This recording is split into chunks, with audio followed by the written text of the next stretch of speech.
ahead and we'll start. Yeah. Okay, so greetings everyone. Welcome to our panel discussion. And if you remember that throughout this year, not exactly throughout this year, but I would say that somewhere from last May, we have been going through a process.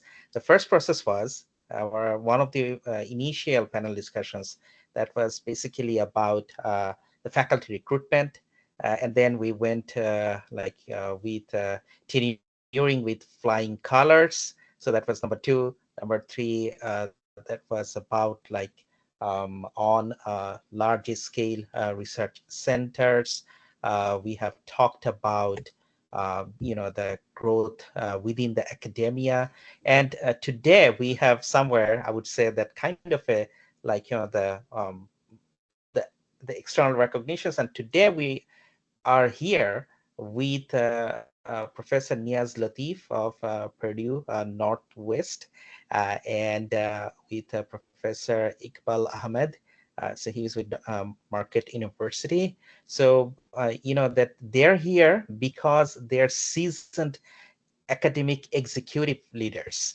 And they are going to talk about if, that some of you would like to actually go ahead and to pursue that, how to go through the ladder to the top executive positions within academia. You actually become someone who can influence a lot from many different perspectives. And US academia, they are really gigantic institutions, companies, because as an example, I'm in Purdue. In Purdue, we have 40,000 students in the main campus and nearly 2,500 faculty members. And we generate every year close to $2 billion at least, from the perspective of all the students here and cost of living and everything. So anyway, today, I'm so grateful we do have Professor Shaikh Iqbal Ahamed. So he is going to basically that we have talked about, and we have exchanged many emails regarding who they are. I'm not going to waste their time today. So Professor Iqbal Ahmed is going to start with his thoughts, and then it will go to Professor Niaz Latif. And during that time, please keep your the mic muted, and then we will have the Q&A session. You can both you can post your questions in chat as well as in Q&A, and obviously you can interact. Okay. So having said that, Professor Iqbal Ahmed. Thanks, Professor Mustafa. So you can see my screen, right? Can you see my screen? Yes, we can see. Yes. If you can put it on the slideshow. Okay, so yeah, actually it's in slideshow. Okay. Uh, okay, so first of all, I would like to thank you, Dr. Mustafa, and everybody for giving me a chance to talk about uh, the leadership, um, and also the current status. So actually, I graduated 1994 from BUET, and then did my PhD from Arizona State. So one of the thing is right after my PhD, actually a year before, I went to my advisor, Professor Yao. I said, okay, Dr. Yao, where I should go. But he knew my background because in BUET and all the like my dream was to become a faculty. So I asked him where I should go. He was my advisor, was like chair of Northwestern, and then University of Florida, and then chair also ASU, and he was IEEE Computer Society president. So he told me, Iqbal, go somewhere where there is nothing. And it was in December 2002. So I had already, 6 interviews, and I was interviewing like mainly all the big cities, because my wife is a computer engineer, so I was trying to find something for her too. So I chose Marquette University. At that time, at Marquette, we had only one computer science faculty, and there was a big department, math, stat, and computer science.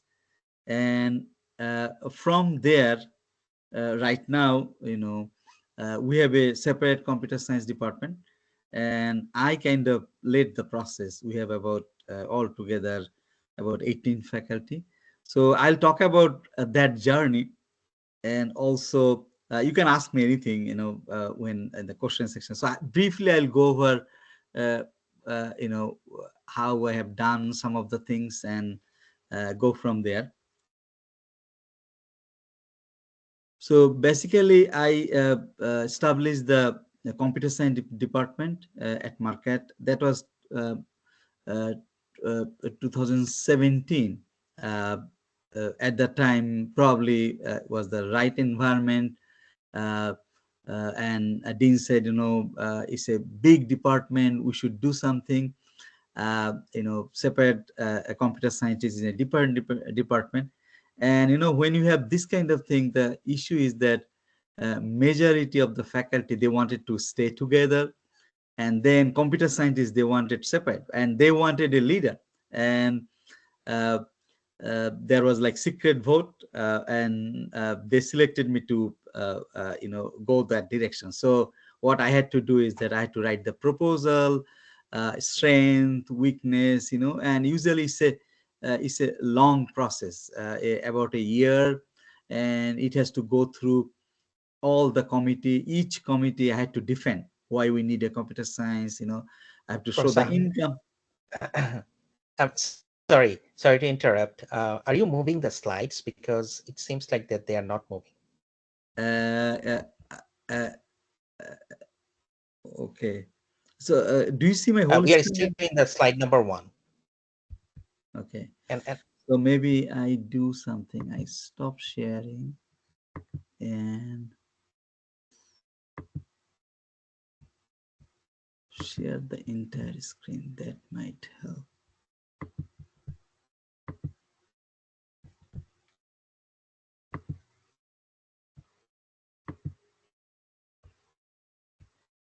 yeah, Okay. How yes, about now? Now? yes, Okay. looks fine. Okay.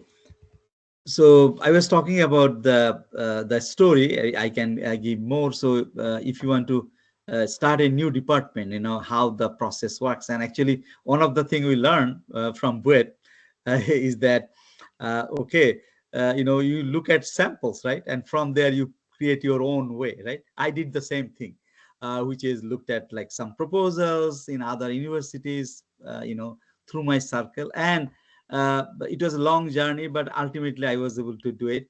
And then even when I joined Marquette, we did not have, I told you, only two faculty, but I was able to start a new lab called Ubiquitous Computing Lab, UbiComp Lab. That's my lab.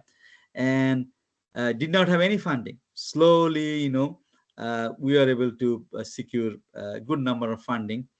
Uh, so that process also depends. When you go to a R1 university, you get a lot of facility. But if you are in a R2 or something, then it's really hard. How can you get initial funding? So there, I try to find out what is there in the college, then in the university, and also local industry. From there, we generated initial result, started collaboration, and ultimately did that lab. Uh, and one of my thing I take a little bit, pride, which is at Marquette, I created not only the department, I created the PhD program, and I was able to graduate so far 27 PhD students, 50 master students, and among 27, 22 are from Bangladesh. And one of the thing I do is that, yes, since I'm from Bangladesh, and Buet, earlier I was in cadet college, all the time free. So I try to do that. And so far, I was able to brought 55 students with full scholarship, and there are many people without scholarship. Somebody asked. Right now, my lab has 9 PhD students, and obviously the mentorship and the educational support, all the things I try to provide, and half of them are faculty and half of them are in industry, in the top companies, local companies. And particularly as a chair, I was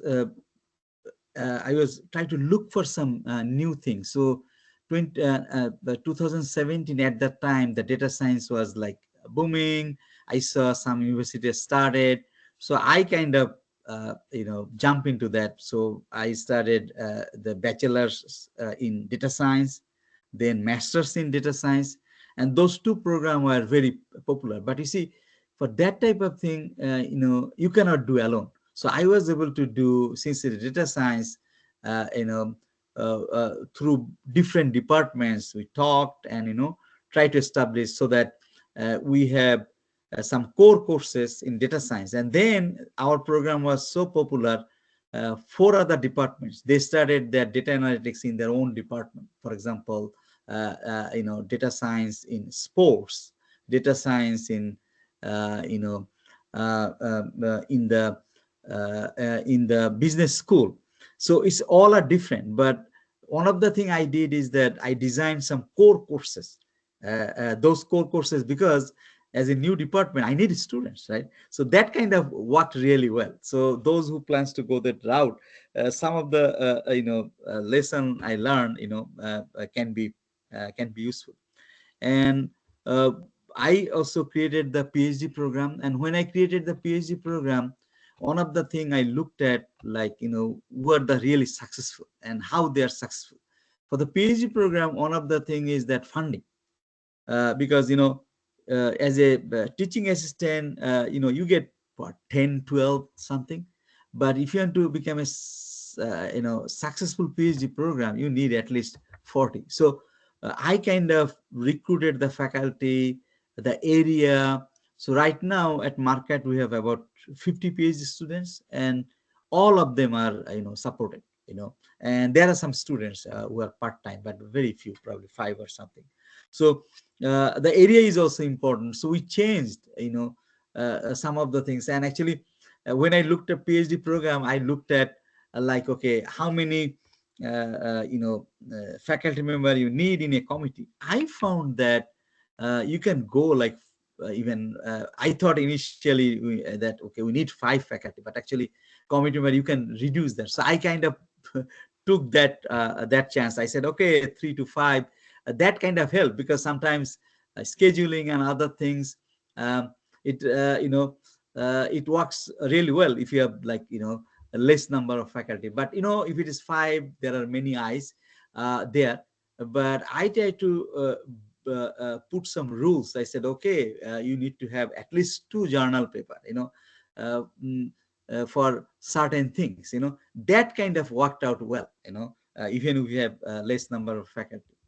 And in terms of obviously it's administrative and academic one, I'd like to bring a little bit of research with that, because to become successful in administration, you need also good research. So that kind of help. So I was able to, I mentioned earlier, like my EBComp lab, individually I brought 5 million, but I was in many grants, more than 20 NIH grants, able to help. So probably what, 25 million or something. But I have built from my lab some really significant projects. For example, in USA, suicide monitoring, particularly teenagers, that's the system I built. Then emergency room, many hospitals, they use pain management. From emergency room, you go home, you enroll in a system, and we kind of follow them, the patients intelligently, I mean, with AI. One of the system we built is like what, 12,000 we recruited. So actually all of those were in my lab. And to become a administrative leader, they look for diversity. So what I did is that I was working with the Hispanic community. I was working with American Indian. Particularly, I have on of the project, a little bit famous, I would say, that smoking cessation, which is everywhere cancer is down. In South Dakota, Indian reservation is high. The reason is that they smoke a lot. So I build a text message based system to motivate them not to smoke. Okay, so what I'm trying to say here is that research is also important. Diversity is important. That kind of help. We have some other projects, for example, voice-based diabetic management. But one of the thing I would like to mention that I have done some work in Bangladesh, and in Bangladesh, one of our project was called M Care, which is kids with autism. We build a system where we try to give like individualistic care for every autistic kid. So we recruited about 300 kids in Bangladesh in 4 hospitals, and this project was during COVID. So I have some data before lockdown, during lockdown, after the lockdown. And this was one of the project is supported by NIH. I got about $500,000. But one of the cool thing I want to say that this particular project, those who are familiar with NIH, the 10 is the perfect score. If you get 20, you get it. 30 is hard. So this is one of the project, and I have seen 25 projects. We got perfect score for this one, and it's Bangladesh. I take really pride that I was able to do that. Currently, I still have some projects in Bangladesh, and with Buet, I have some collaboration with Lotibulak sites, sorry, in computer science. Okay. Anyway, so in terms of research, we also build system because I chose the path for building system. The reason is my students, everybody get job very quickly because we build systems. So we have a project called Digital Dream. Uh, I can take 10-second video. I can tell all the vital signs or something. So that's one of our current thing. We have funding and many other one. Then in one of the area I have worked is in the security privacy area. Uh, we have built a platform. That platform can check any apps, vulnerability, particularly HIPAA compliance. Since I was in healthcare projects, I was able to do. But this HIPAA checker I would like to mention because right now one of the thing is that I changed my gear a little bit. I moved to innovation. So this grant I got it through my startup, my company. So we were able to secure like $2.4 million to build this one. So what I'm saying is that with academic leadership, I moved a little bit towards innovation. So basically, the story is that okay, if we do the research, if we can turn it to like industrial product, there are opportunities. So for example, I established this company called Tricks, and my startup, we got this one. Then from there we have few more new projects in the company. For example, in the remote telehealth, we are building some eye gaze stability test, uh, and so all those I try to use my network, my connections, and these things is really help because I work with I talk to industry, try to bring that in the university. That also helped me to give a good footing in academic leadership. And in terms of research, we got like I got like highest award at Marquette. The last year I got $100,000 cash award for one of the idea AI based thing. uh, Also we have several best paper. Particularly one of the thing I would like to mention in the smart health, there's the healthcare area, computer science and healthcare journal. There consecutive 2 years, our paper got best paper award, highest impact, and the work was done in Buet. So I'm like, I take really pride that me, Buet, a team together, we established a data hub, and from there we wrote the proposal, and we got that this best paper award, 2022, and then next year. So anyway, in terms of leadership, academic leadership, I am also involved in a conference. So IEEE, the ComSec, the oldest conference, is like 54th time. So there I am the vice chair. I kind of manage 400 researcher. From next year, I'll become the standing chair of the whole conference. And actually, there the tips is that when I was a student, I started going to that conference. Last 25 years, I went there every year. Now I hold the top position. So what I'm trying to say, if you have the commitment, yes, it's not the top conference in your area, because when ComSec started, at that time, software and application. So in IEEE, many conferences is gone, but this one is still alive. So I'm there. And then in my area, digital health, I started a conference called Digital Health. Um, so basically, that one part. The other thing is that I worked with community, Hispanic community, with them ago. But actually, that also helped me, because these days university really requires that you work with a community and bring those things, in your classroom, in the university. So all the things I mentioned, a couple of things I would like to say. The key things. One is that the vision, you know, and whatever vision you have to have like clear vision that, okay, you want to do this, but obviously set ambitious goal. Now you may reach or may not reach there. And actually, I don't know, probably I got this when I was in, from Bangladesh, in SSC exam. I thought I'll become first, overall, but I could not be. But I was my in combined merit list third, so I targeted first. So I'm saying is that you need to have like ambitious goal, and that may really help. Even I remember during BUET admission test, I thought, okay, I'll try to fight for the first position, but actually I was in second. So the thing is that if you have an ambitious vision, you may not go there, but maybe close. That's something. The other thing is that a good communication skill.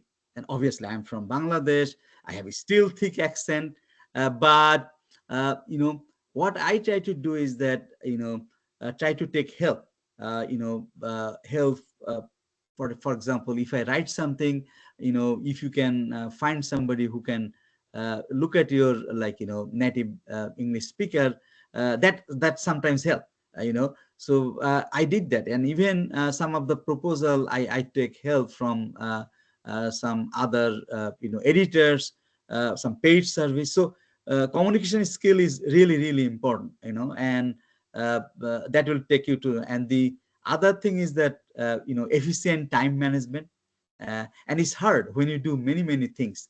One of the thing I try to do is that I try to delegate the stuff, to my students and my colleagues, and then I go over. That way I can save time. And if you are really innovative and creative, you always, what I try to do is that I always try to, since I build systems, I try to see what is new there and really jump into it. And I may not be successful, but that always helped me. All the grants and everything I got. For example, if you ask me, okay, are you expert in something? Let's assume quantum computing. I'm an expert? No. But, I have a survey paper on quantum computing. I saw the other days more than 50 citations. Yes, I have started building some system with students using quantum sensing, So I'm saying is that stay on top of technology. If you are really, system area, that will really, really help. And in terms of mentorship, obviously I get a student, but I always talk to like other people who have been very successful. And that habit I got it from my cadet college. When I was in cadet college, as you know, some of the people are like really combined merit list first, second. I used to go to them and try to take advice. And then yes, in my time I kind of did. Even when I was in BUET, same thing I did. So here I do the same thing. I talk to the senior people, try to get advice. Yes, I take advice, but I don't follow everything. I use my own judgment to go there.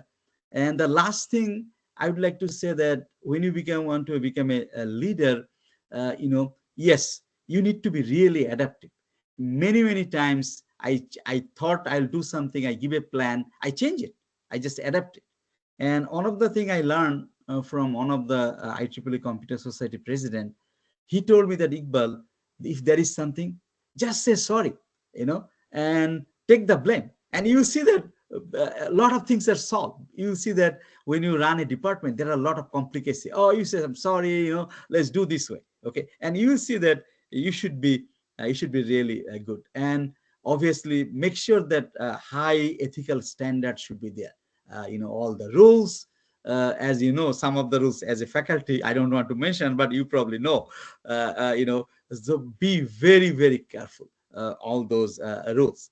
So with this, I'll stop here. But one of the thing I'd like to mention is that as a chair, I was 4 years chair, and then I stepped down because I don't want to do that, anymore.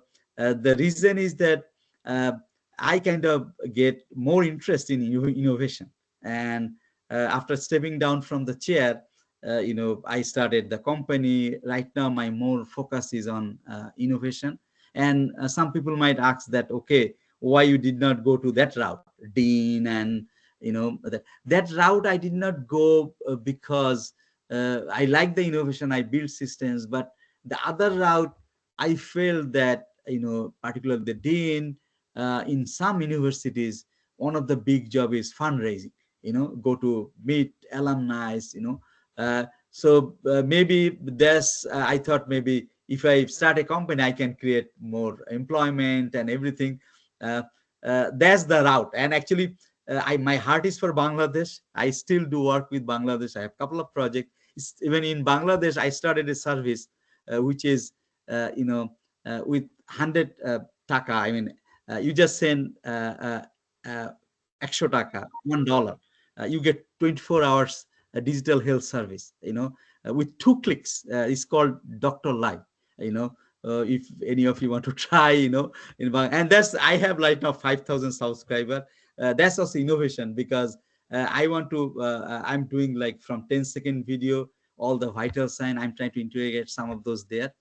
And last thing, takeaway from all the things I mentioned, I think the building trust is the main. All the quality I mentioned, you need to build trust with the upper management. You need to build trust with the, your students. That's the part. If you have can build the trust, you can do anything. With this, I'll stop here. I don't know. I probably took a little longer than 10-15 minutes.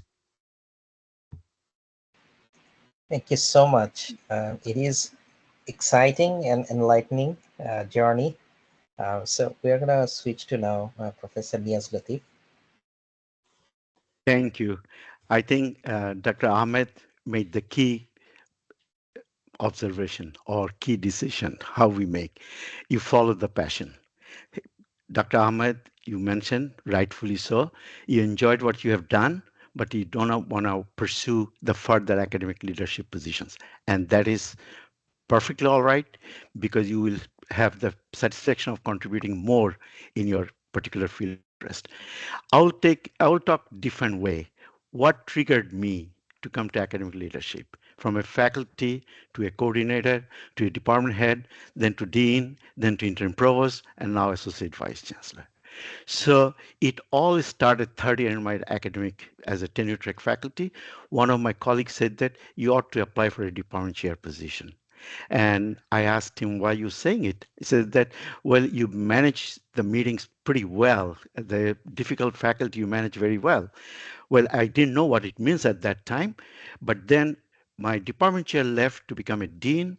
He sent me an email one day, said that you have to apply for a department chair position here. Now, when I prepared my resume, gave it to my mentor, he said that this resume will never get you an interview for a department chair because you wrote it like a faculty member. So that triggered something, and I learned that few things should reflect in any kind of academic administrative position. Over the years, I had the opportunity to hire 8 department chairs. also the deans. And I'll tell you what actually catch eye. First of all, when we hire administrators, we look for that they have the evidence of scholarship. So that they know they've done it, so they can actually mentor. Second thing is that did they have any kind of personal management experience, any fiscal management experience, any kind of revenue generation, any kind of innovative initiatives, and are they involved in the professional societies? So third year, my faculty line, when I learned these things, these are the something they look for. I started involving myself in the professional society. I volunteered for uh, different committees. Eventually, I became the chair of that particular professional society. The reason being that it's a networking, people know you, how you behave. That gives, when I apply for positions, they know who I am, and they say, at least give it a try to this person, see how it works. The other thing also I found that the mentor's help is important because you get a different perspective. I was told many, many years ago in my master's uh, advisor, when I said it, he asked me one day, what's your intention? I said, my only one intention is to make my career in this country. He said, that's fine. It will be difficult for you to change your accent, but there is no difficulty you to develop the native intelligence.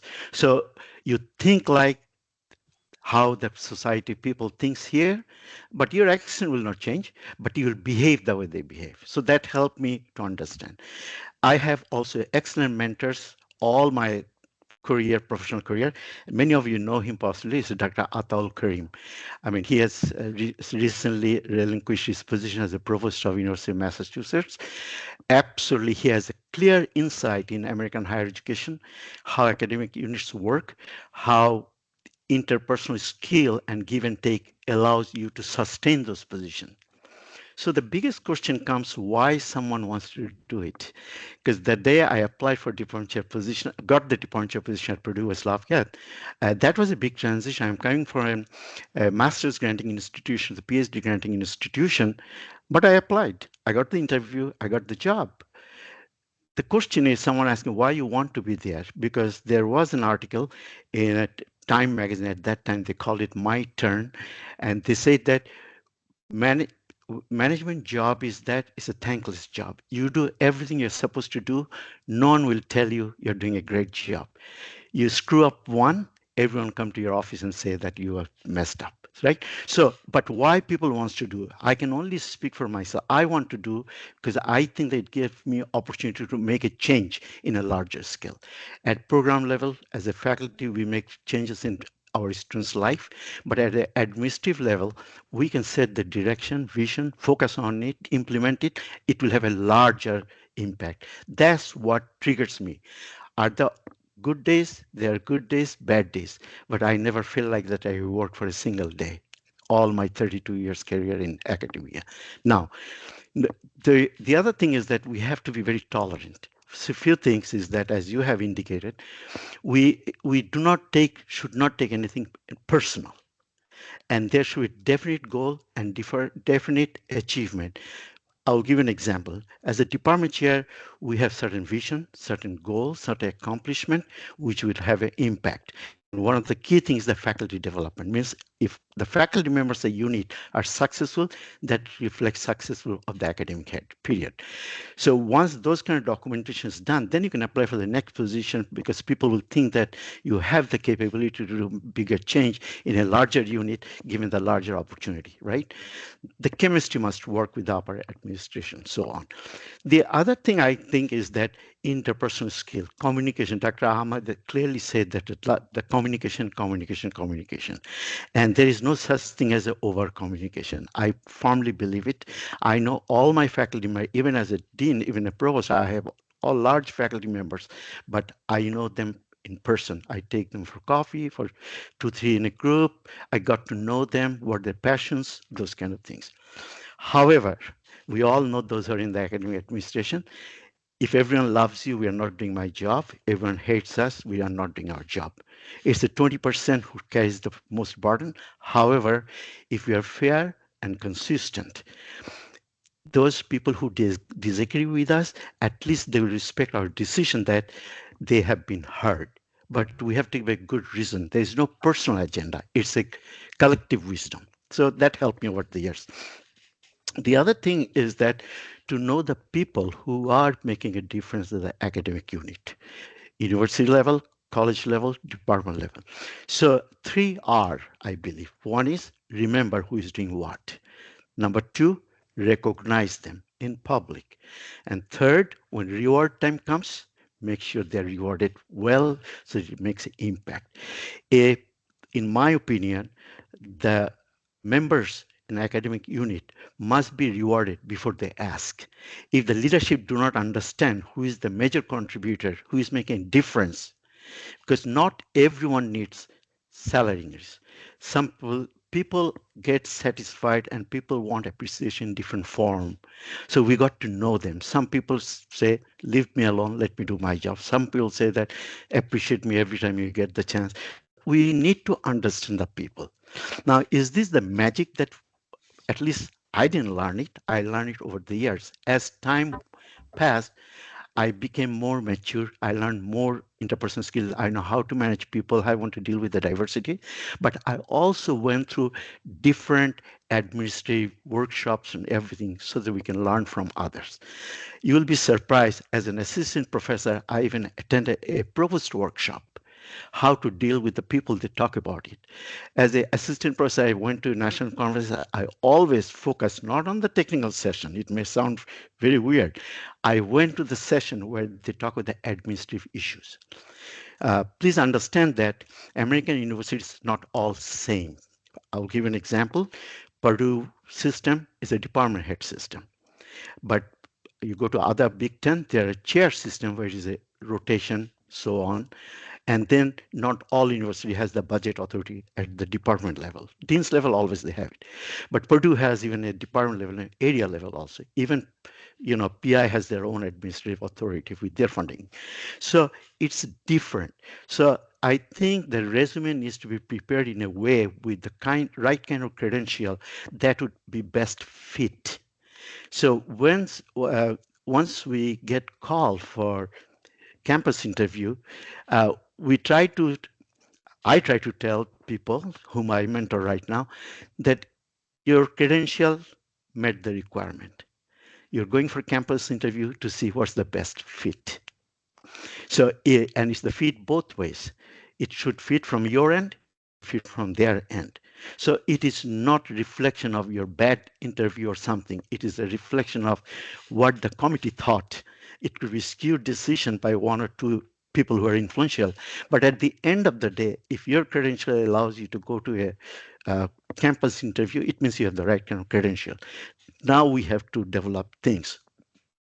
You also mentioned something, Dr. Ahmed, that dean's job requires fundraising. I've been very fortunate that I work for Dr. Jiski, who is the president of Purdue West Lafayette. He required every department chair to raise funding. So that helped me tremendously because funding is sort of, for me, it's now fun. I raise a lot of money because I don't hesitate to ask for money because it's a 50-50 chance. Either you get it or you don't get it, right? Why not take a chance? But to do that, the most university has the infrastructure. What I'm saying that nowhere in the US, anyone is looking for dean who will get the Nobel Prize. They're looking for the dean who will raise the money to invest in the unit, to better the faculty research, to improve the innovation, entrepreneurship, those kind of things nowadays, particularly in the STEM area. The other thing I would say that when we apply for this department chair position or any other administrative position, we don't have to prepare ourselves for what if we don't get it. We should prepare ourselves what if we don't get it, because that takes mental strength to deal with the disappointment. So I always say that it is not reflection. The other routine things that Dr. Ahmed mentioned in his presentation, those are essential part to go into the credential of any aspiring academic leader. Those are the new initiatives, that what new things that you have done, what is the outcome, what did you complete, how it moved your unit. So the common way of saying is that my job is to make this academic unit from current level to the next level. And it is the responsibility of the faculty and the unit people to define what next level means. So I'll give you one example. I moved to master's institutions to R1, back as a dean in a master's institution. And I'm happy to say that in my last year, I was 17 years dean. Last year, we had the doctoral program in the College of Technology. We had 3 doctoral programs at this institution. We brought about $15 million. These were unthinkable here. We were getting NSF grant, NIH grant, USDA grant. It never happened at this institution because we focused on it. Institution prioritized it. All the faculty we are hiring expecting different because most critical thing for a department chair and the dean is to hire the best faculty because they will stay for the next 30, 34 years. I'll stop right there because the limited time that we have, if there are any questions, I'd be happy to answer. But I will tell you one last thing. As a department head, we must think not everyone may not like the department chair or the dean, but at the end of the day, after 5 p.m., they all love you as an individual. So they all love Niaz after 5 p.m. That's what I say all the time. Thank you. Thank you so much, Professor Latif. You made a fantastic point that one's resume will, bring someone to the campus, but then it's not the resume. It's the things which are not in the resume. Okay, yeah, so we will take questions, and we will start with Professor Saiful Khandakar. Thank you, Dr. Latif, for a very exciting and illuminating talk, and Dr. Ahmed too.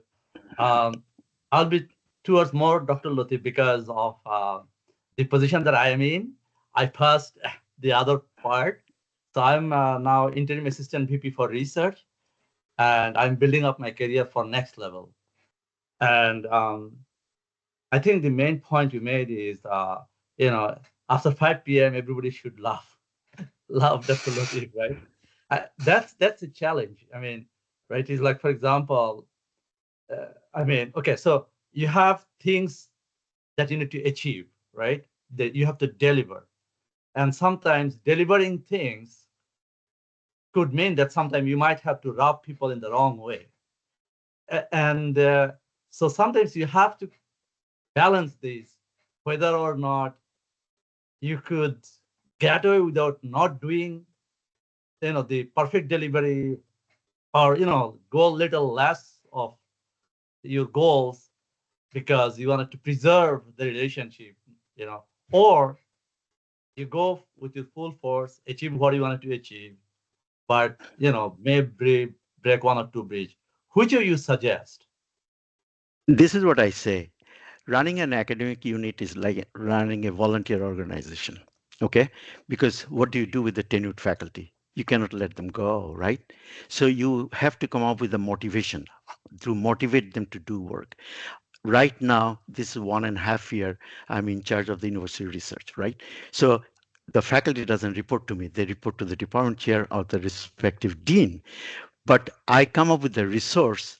I give that resource to the colleges and the faculty that they didn't have before that would motivate them. For example, since the university has decided that they will increase the research to a level, say 25% more than what they had last year, to do that, we have to release faculty to write the grants.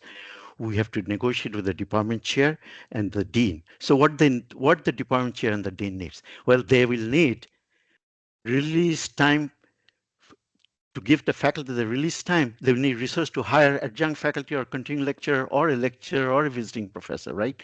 So if they have that funds available, there's no reason to use those individuals to teach freshman, sophomore level classes and release the senior faculty to do the task if the university made the commitment to increase that research activity for that institution.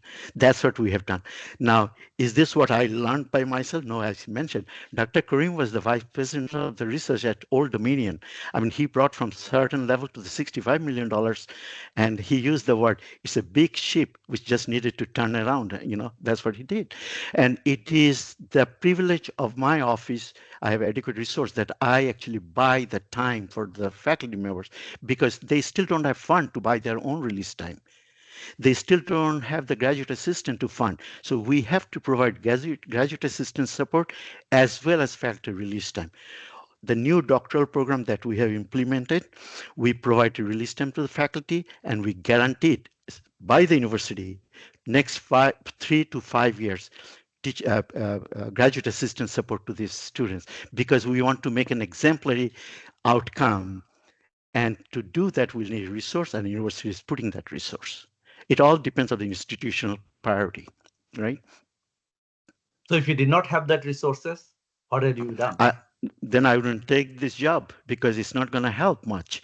Because as a dean, I could do that because I brought grant myself. I got grant. Of course, when you have a 12-month appointment, all your salary savings, everything goes to pot. You can distribute any way you want.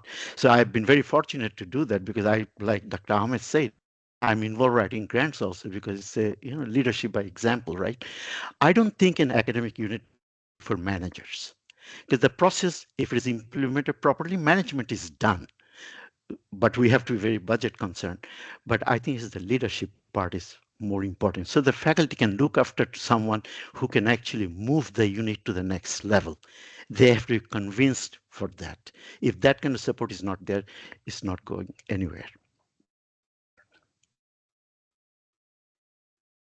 I am very fortunate that I have the provost and the chancellor. The provost was actually dean when I was interim provost. So it helped because collective wisdom is that we all want to move Purdue Northwest to the next level. Okay. It was a big transition for me from coming from R1 to this institution because faculty expectations was totally different. They actually thought I'm trying to make it like a West Lafayette, but it is not. What I found that there are talents just didn't have the opportunity. And sure enough, down the road, they're performing extremely well, given the resource and the size that we have at this institution. You said you had great mentors, like Dr. Ataul Karim. I know him. He's a physicist, and I'm a physicist too. So, yeah. Okay. So, if we need help, how do we, let's say you said you can send your CV to somebody to look at it, right? Somebody's applying for a big academic position, Correct. I find it's kind of difficult to find somebody to say, okay, can you take a look at my CV? Of course, in my own circle, I can send and they give, sometimes they don't give very critical comments. What I find is that in friends level, some of my friends who are dean, oh yeah, that's look great, Saiful. Yeah, just, I think it's, how do I say it? So one way, more sugar-coated comments. You know what I mean? No, it should be blunt. Yes. That's the benefit. That's the benefit I had because that person was truly wanted me to, have this career move, and he was blunt at day one. He had literally took the paper like this and said, "This is for faculty position. It will take you nowhere." But I will give you one example. So you hire deans, vice presidents of other units, even provost, and you have faculty member coming for campus interview, right? And their resume is published. So you know the winning resume right there, how they organized, what they emphasize. They don't talk about teaching. They talk about the diversity. They talk about how they increase the enrollment, how they increase the underrepresented population, how they never talk about I did it, I did what they say that I've worked with the faculty member in my unit, the faculty member brought this kind of money. So the last thing they want to see is what you have done. They want to see how you motivated others to do other things, right? Because At this time our admission position, we don't have to establish our credential anymore. They know what credential we have. The credential they look for how you made other people's rise to make a difference at the academic unit. That's important, in my opinion. Of course, I must say a disclosure. It's not one size fits all. So at the end of the day, it needs to be customized based on the institution. Yeah, I'd like Mr. to add Ahmed? one thing is obviously that I'm not like, vice president or, I went up to chair and then I stepped down. But when I was the chair, I made a big change. At that time, my university had the startup only, 25,000. But when I was chair, I made it a point is that startup should be like 300,000. Otherwise, you cannot speak. So what I did is that I showed Dean what other standard packages are there in other good universities. So we should go at least midway. That kind of that example I showed. And for that, what I had to do is that I had to work with the local industry, because local industry sometimes they give endowed chair, endowed thing. That kind of helped me. For example, here we established a data science institute, so we got like few $1 million. So from there I was able to grab some money so that I can give to the startup, to the new faculty. And they got like, career award and everything. And actually, from art to university, going that far is very, very difficult. But, resource content. So sometimes, giving example, it helps. Like, what is the standard thing, And so that happens, your salary and everything, I had to fight, and then with example, I showed.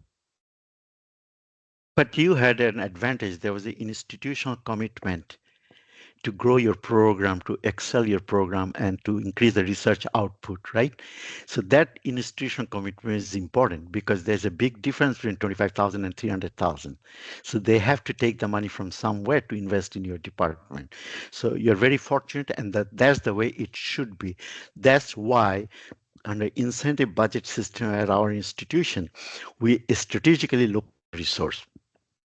We only put resource where the growth area is right now in artificial intelligence and cybersecurity, for example, right? So it changes with the emerging technology and so on. But we also have to be very realistic. The big university like Purdue West Lafayette, University of Michigan, they have a lot of resource that they can give it to because they are striving for the number one in the country, number two in the country. What we would like to do, we want to be the best among our peer group, right? So we identify who are our peer groups. And that's how we have aspirational institution, because we don't want to be with our peers at that level. We want to move ahead. So we identify a few aspirational institution and make that target that we're going to invest resource so that we can become at that level.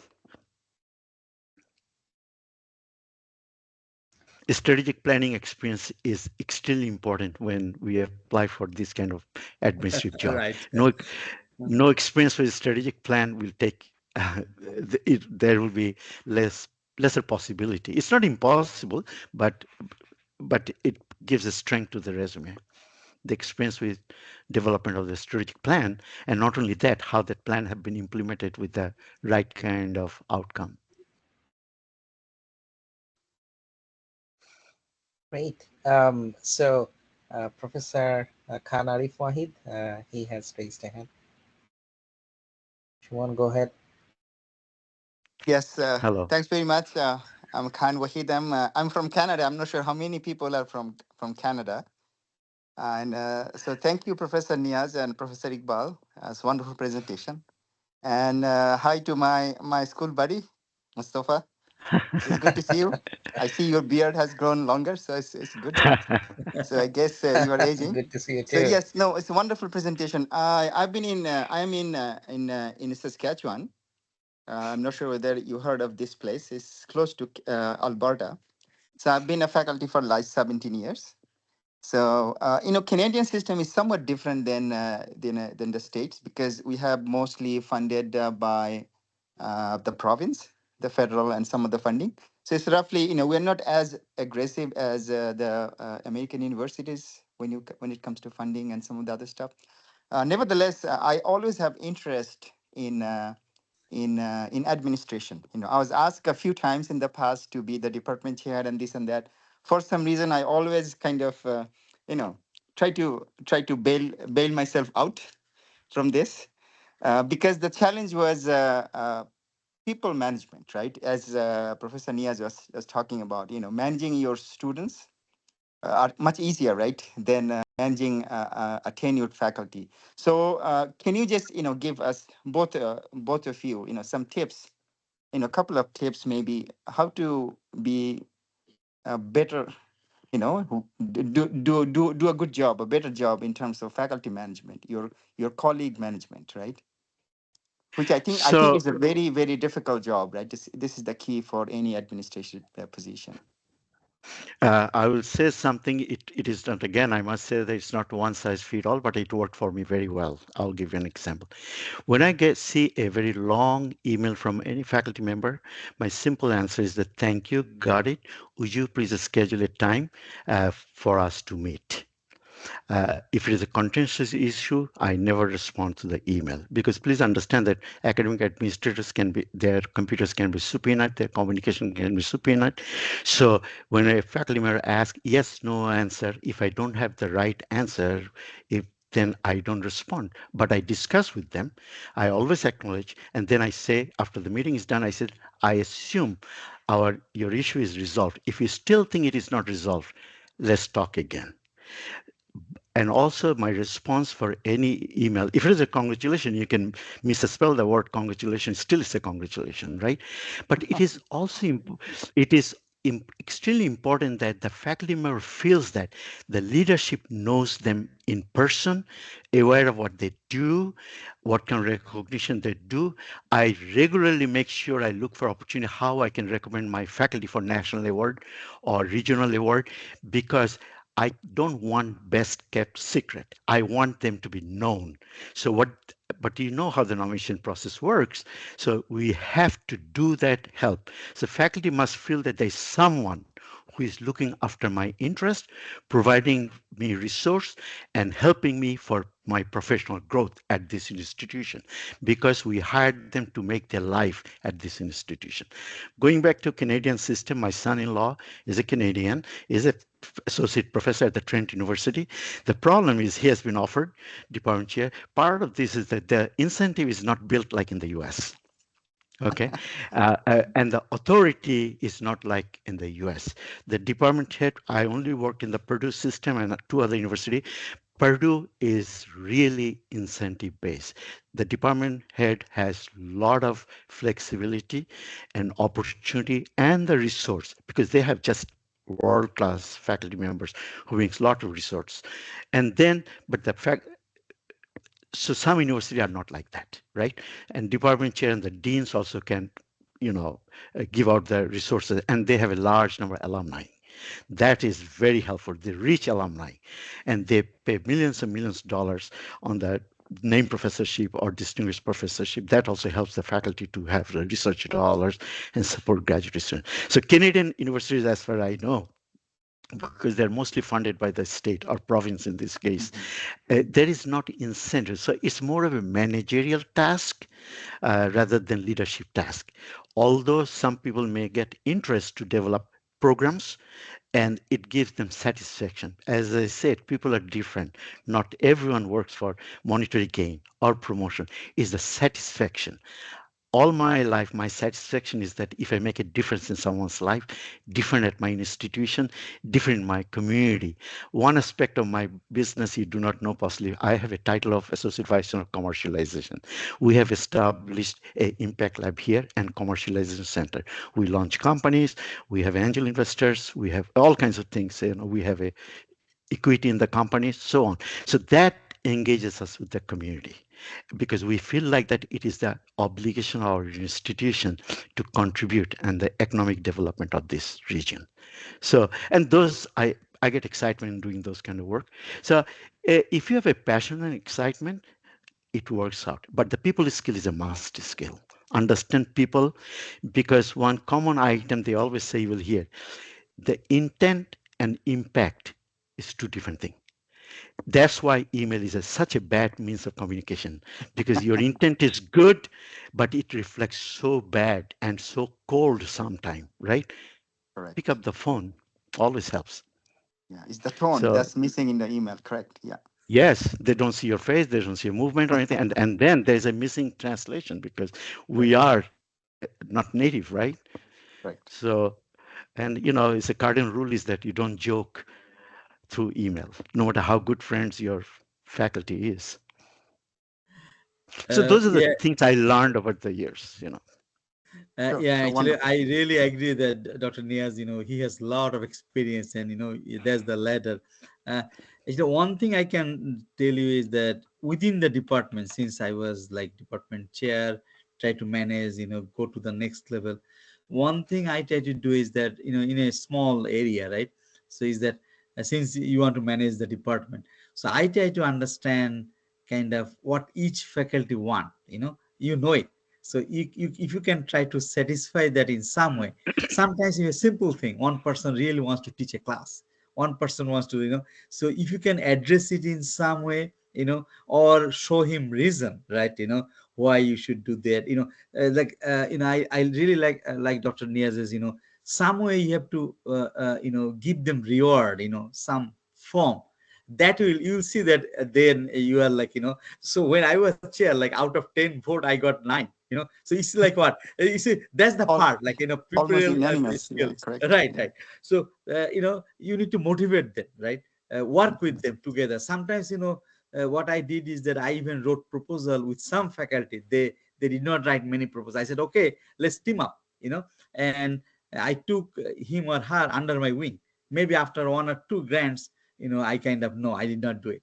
So you see, Mm. this is possible when you are within the department, but when you go to the college level, like Dr. Niaz, at the university level, that's different story. It's a more big. I can tell you that level, in that Yeah. chair position. So Right? department level, when I moved to West Lafayette, I was asked, the faculty member, you have never been an institution where they offered the PhD degree. How do you think you'll fit here? That was the Mm. question was asked to me. I said, yeah, you're correct. But I will tell you one thing. I earned one. So I understand the process. So the point is that they look for the level of confidence that you have that you can run a manage. There are some faculty member, lack of better words, they take a lot of your time. And there are some faculty members they want you to leave alone. But the bottom line is that they all want resource. They all want some kind of times release so to do more work. So it is the question of not equal, is the question of equity. So that's how we have to make the judgment. As long as we are fair and consistent, uh, people may not agree with our decision, but they will respect our decision that at least we heard everyone's opinion. So I think it worked so far. Good No, intention, wonderful. Yes, yes. That's actually trust, very helpful. it No, I works. think I really appreciate. No, Professor Niaz. So I think the 3R will be my take-home message from you. So the recognize, reward, and I guess remember the first one, and innovation and aim high is from Professor Iqbal. So thank you so much. I really appreciate Thank you. talking to you. So thank you, Mustafa, and everybody. It's good to see you. Thank you. Thanks. Okay, so we are already, the 10 past, but it was a really enlightening discussion. And so that means that you will be receiving more emails from many of the Bangladeshi rooted faculty, right? And I think Yeah. that, today when we talk about the India soft power, it started with more and more faculty community, because majority of the immigrants, when they come to this country, they go through either an undergraduate or graduate degree program, and that's where they meet with Professor Kandakar, Professor Iqbal, Professor Latif, me, and anybody, right? Someone of us. And the more that we're going to get faculty, and the more that we can go in the upward direction, both intellectually as well as the administratively, it's a good representation, good ambassadoring for Bangladesh, and we can actually at that point we'll be in a position to sway many of the the influential decision and the strategization both in the country as well as here. Thanks I for have to tell everything you, that Mustafa you're doing. Dr. Yeah. Latif, No, thank you. I have to, Yes. Dr. Latif, I have to tell you that, I've spoken to so many people in different leadership, right? But mostly all native people. Okay, in one or two cases, Indian. Nobody said things like you said. Okay. So I'll tell you why, then you will know. So Okay. I'll give you a very simple example. When someone says that it's not going to happen, this, I said, did you talk to anyone who actually got it? Because you talk to the people who got it, then they will tell you how they got it, right? Mm. So, and if we leave our ego, we can learn from anyone, even individual faculty, understanding people's behavior, understanding people's what they think. That we know if we mix with the people closely and with good intention. You mentioned something how you met with Dr. Ahmad, you met with your individual faculty. We have a faculty member who was not performing very much. And then I met with him. I said, what triggers you? Because we take the assistant professor job with all excitement, everything. Along the way, something must have happened. We lost the incentive, right? That's where a lot of associate professors sitting in major universities doing nothing right now because they were one time big shot faculty member. Part of the reason is that the person's passion and interest did not match anymore. So this person was the international programs. So we created within our department a liaison for international program, giving some release time, and then it's just triggered like all international partnership, exchange student partnership, everything, and that person was happy. What we want in our institution in our unit, happy people. If they spend 8 to 5 here, we want them to be happy. Our job is to make them happy. And people will be happy if they have the professional and career growth at the place they work. They should feel like coming to work. Now we have bad days, good days, but it's still our motive should be not personal agenda, collective agenda for the whole unit. I believe that strongly. That moves an institution ahead. Well said.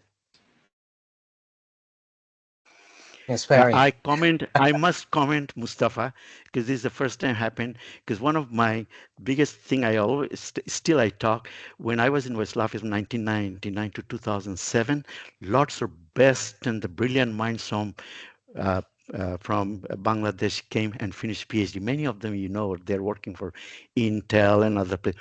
Only two that I know of went to university to teach, right? Because at that time they thought getting tenure is difficult because there is no perception what tenure is. When you are the other side, you know who you would like to recommend for tenure. Tenure decision is not primary level, right? They have all this. When we bring someone, we want them to be successful unless they mess up, right? So at that perception, it still bothers. They would be at outstanding faculty member in many universities by now. And but they did not pursue that career. They pursued industrial career. Nothing wrong with that, some of them made that decision because the wrong perception about the academics. So that changed. Fast forward, now people are making those career choices. Yeah, I think like that you said it right because it's an inspiration. That when I was in Buet, because of the session jam, we spent like started in 1995, 7th of January, and we graduated August 2000. So it's a long time. And at that point, I had to take like 36 courses, including the session also the lab works. So I met at least 36 faculty members. I keep saying every time I go back to Buet, I will go 2 weeks from now. And I jovially say one thing. And I think like, at that point, I said that I really want, that in the classroom, we jovially ask the students, why you want to be an engineer? It's an important question, right? Like it's just not Yes, the machine learning or the right. machine power generator. So I think that inspiration needs to be triggered, and that helps people to be inquisitive. They start exploring, they want to take risks, And at that point, like because your time, I think you met with Saif Salahuddin and He a few was, yeah, historical he leaders. took the job. Yeah. Saif and Yes. I, So we are very close. Yeah. yeah, exactly. So he has done so well, remarkably well, right? Like in this. So I think like that actually shows. But good news is many are now like the joining academia. I hope that we will inspire them to basically like always move in the upward direction. And Yeah. there must need to have the why someone is doing what someone is doing. As Professor the Ahmed in the beginning, he basically explained that why he joined Marquette and how he grew the whole program, right? Like the and like entrepreneurship, the connectivity with Bangladesh, like all these things, right? That makes the impact. That makes the distinction, the uniqueness. Because the resume will always say that, oh, I taught this course, or like so I was yesterday I was serving in that IEEE EDS, the Education Award Committee. So we were having discussions. So during the citation time, so I said that that it sounds so bland. Oh, made an impact with students. Let's say what topic area made it so accessible, equitable to some way, right? So I think like that those actually like every single bit works. Yeah, I think at the end of the day, we all are human, right? We want to enjoy what we do, and also we want to make sure that we have the opportunity to do what we want to do, right? And it doesn't happen automatic. The leadership must provide some of these opportunities as well, because the problem is it's not problem. The thing is that the admins have the resource, right? And then a successful faculty member, outstanding researcher, they bring their own resource. They run their own island, so to speak, with the great student, great funding, and everything. But not all institutions, all faculty have that kind of opportunity, right? So they have to have little lift to start the process. Yeah. It is also important to identify what kind of institution they're going for, and then customize their Right. resume based on that. Hmm. Okay, so I think we will wrap up and thank you everyone. Thanks for joining in so it's been a great year so far and I look forward to Thanks for the continue. opportunity. Yeah, Thank sure. you. Thank you so much. Nice meeting you all virtually. Take care. Yeah, yeah. Yeah, Bye. Nice meeting you all. Thanks, for the opportunity again. Yeah. sure. Have a Okay. good evening. Bye Thanks. now. Yeah. Bye. Bye. Bye bye.